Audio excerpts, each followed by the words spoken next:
Assalamualaikum warahmatullahi wabarakatuh. Kepada Bapak Ridwan dan juga teman-teman saya sekalian, saya Ladifata Delanira dan saya akan membuat video tentang interpretasi saya terhadap kata-kata mutiara yang sudah diberikan sebagai bentuk tugas remedial untuk mata pelajaran agama Islam. Jujur itu tidak hebat, jujur itu biasa.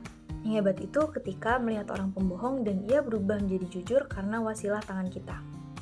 Dalam Islam, jujur atau sidik adalah sifat yang wajib dimiliki oleh setiap muslim. Namun, membimbing orang lain untuk meninggalkan kebohongan dan menjadi jujur adalah tingkat keimanan yang lebih tinggi. Hal ini sesuai dengan perintah Allah dalam Al-Quran. Dan hendaklah ada di antara kamu segolongan umat yang menyeru kepada kebajikan, menyuruh kepada yang ma'ruf dan mencegah dari yang mungkar. Merekalah orang-orang yang beruntung. Quran Surat Al-Imran ayat 104. Contohnya, Rasulullah SAW adalah teladan dalam kejujuran. Beliau digelari Al-Amin karena kejujurannya. Ketika seseorang berbohong, Rasulullah tidak langsung menghukumnya, melainkan membimbingnya untuk berubah seperti dalam kisah Tufail bin Amr ad-Dawsi yang awalnya tidak percaya kepada Rasulullah, namun berubah setelah bimbingan penuh hikmah. Kemuliaan itu mudah diraih setelah Anda merasakan kepahitan dalam ujian, dan Anda tetap mensyukurinya atas kejadian tersebut. Ujian dalam hidup adalah bagian dari takdir Allah untuk menguji iman. Allah berfirman, "Dan sungguh akan kami berikan cobaan kepadamu dengan sedikit ketakutan, kelaparan, kekurangan harta, jiwa, dan buah-buahan. Dan sampaikanlah kabar gembira kepada orang-orang yang sabar." Dalam Quran Surat Al-Baqarah ayat 155. Rasa syukur di tengah ujian adalah tanda keimanan yang tinggi. Contoh kasusnya adalah kisah Nabi Ayub alaihissalam yang tetap sabar dan bersyukur meskipun diuji dengan kehilangan harta, keluarga, dan kesehatan.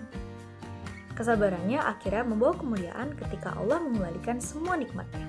Guru yang hebat itu adalah guru yang mampu membuat muridnya lebih cerdas dari dirinya. Dalam Islam, guru adalah pemberi ilmu yang harus ikhlas mengharapkan kebaikan muridnya. Rasulullah SAW bersabda, "Sebaik-baiknya manusia adalah yang paling bermanfaat bagi manusia lainnya." Hadis riwayat Ahmad. Guru yang hebat tidak merasa tersaingi oleh muridnya, melainkan bangga jika muridnya lebih maju. Contohnya, Nabi Muhammad SAW membimbing para sahabat hingga menjadi generasi terbaik, seperti Ali bin Abi Thalib yang dikenal sebagai salah satu ulama besar Islam. Orang yang pantas dikatakan luar biasa adalah orang yang mampu melakukan sesuatu di luar kebiasaannya. Dalam Islam, seseorang yang melawan hawa nafsu atau memperbaiki dirinya dari kebiasaan buruk dianggap mulia. Rasulullah bersabda, "Orang yang kuat bukanlah yang pandai bergulat, tetapi orang yang kuat adalah yang mampu mengendalikan dirinya ketika marah." Hadis riwayat Bukhari dan Muslim. Contohnya, ketika Umar bin Khattab radhiyallahu anhu yang sebelumnya keras dan kasar berubah menjadi salah satu pemimpin yang adil dan bijaksana setelah masuk Islam. Tidaklah pantas seseorang dikatakan baik kalau perlakuannya tidak benar. Dalam Islam, kebaikan tidak hanya diukur dari niat, tetapi juga perbuatan. Allah berfirman, "Sesungguhnya Allah menyuruh kamu berlaku adil dan berbuat kebajikan." Quran Surat An-Nahl ayat 90.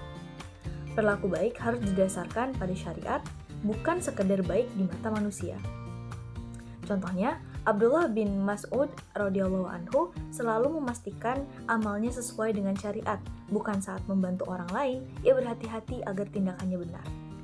Keistiqomahan dalam mengamalkan ilmu walau sedikit, niscaya membuatmu menjadi orang besar. Dalam Islam, konsistensi atau istiqomah dalam amal adalah salah satu bentuk ibadah yang dicintai Allah. Rasulullah SAW bersabda, "Amalan yang paling dicintai Allah adalah yang dilakukan terus-menerus walaupun sedikit." Hadis riwayat Bukhari. Contohnya, Imam Al-Bukhari terkenal karena kegigihannya dalam menulis hadis dengan konsisten sepanjang hidupnya, hingga karyanya menjadi rujukan utama umat Islam. Tidaklah seseorang dapat memberikan rasa kasih sayang sebelum ia merasakan rasa cinta, dan tidaklah seseorang itu cinta sebelum merasakan kenyamanan. Dalam Islam, cinta dan kasih sayang adalah anugerah dari Allah. Kasih sayang harus dimulai dari keikhlasan dan cinta yang benar. Rasulullah bersabda, "Tidak beriman salah seorang dari kalian sampai ia mencintai saudaranya sebagaimana ia mencintai dirinya sendiri."